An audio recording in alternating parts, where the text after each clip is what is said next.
As we all know that the force is nothing but push or pull. Now let us see the different types of force. Contact and non-contact forces. I am pushing this toy car with my hand, while here I am moving it with the help of magnet. Is there anything different between these two movements? Now let us look at another example. I am lifting these paper pieces with my hand. I am lifting these paper pieces with the comb after rubbing it with my hair. Can you tell what was the difference between these two movements? Moving of car and lifting of paper involved touching of hand to the actual object being moved. In other instances, magnet was used to move the car. We know that similar poles of magnet repel each other.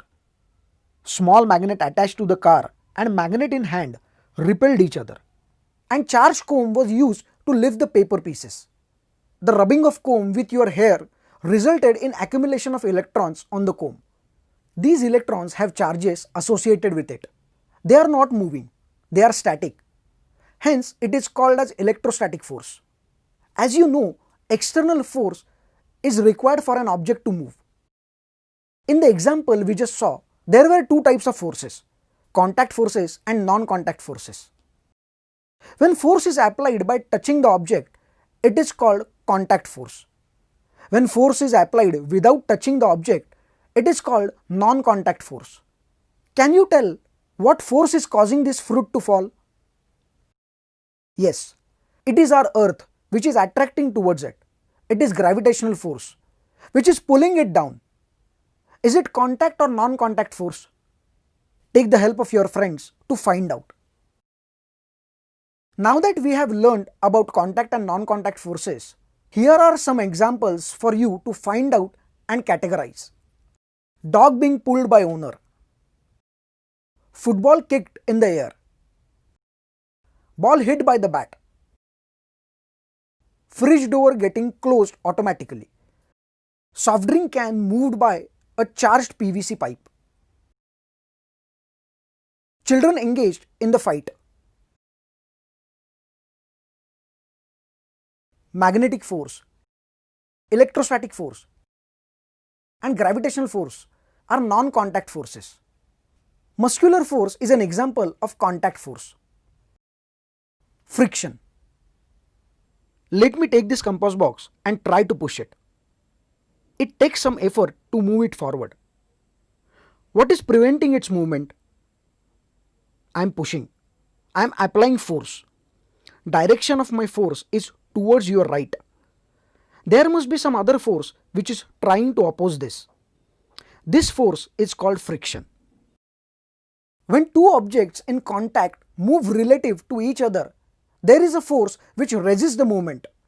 This force is called friction. Frictional force acts in a direction opposite to the movement. If movement is in this direction, then frictional force will be in this direction. Friction is often regarded as a bad force. Many times it reduces the efficiency of machines. It is, however, an essential force for things like nails, screw, and matches. Without friction, we could not walk, play a violin, or pick up a glass of water. Let us place this compass box on the wooden platform. I will push this compass box with my finger to your right. It is not very easy to move. There is some resistance to the movement. Friction also produces heat. If you rub your hands together quickly, you will feel them get warmer. If I rub my hands and then place the butter, it melts quickly.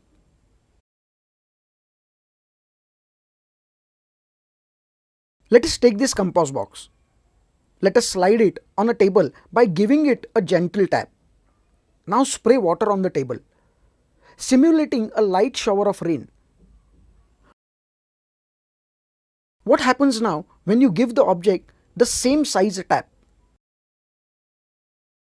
Now add a few drops of vegetable oil on the surface of the water and give the same tap. What happens now? This is similar to a situation in rainy seasons on the road. Roads are wet and there is an oil spill from the vehicles. It is very dangerous to ride on these roads. vehicle might skid and cause an accident. Friction can be a useful force because it prevents our shoes slipping on the pavement when we walk and stops cars' tires skidding on the road. Find out more such instances around you where friction is considered useful. Balanced and unbalanced forces.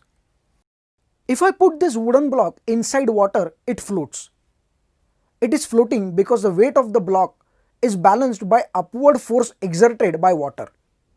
This is called buoyant force, which we will talk about later. These two forces are balanced. If I put some weight on the wooden block, the forces won't be equal.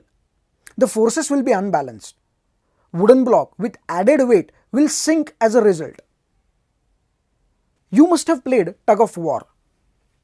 As long as the two sides apply equal force, center of the rope remains at one location. When applied force are unequal, the side with more force wins.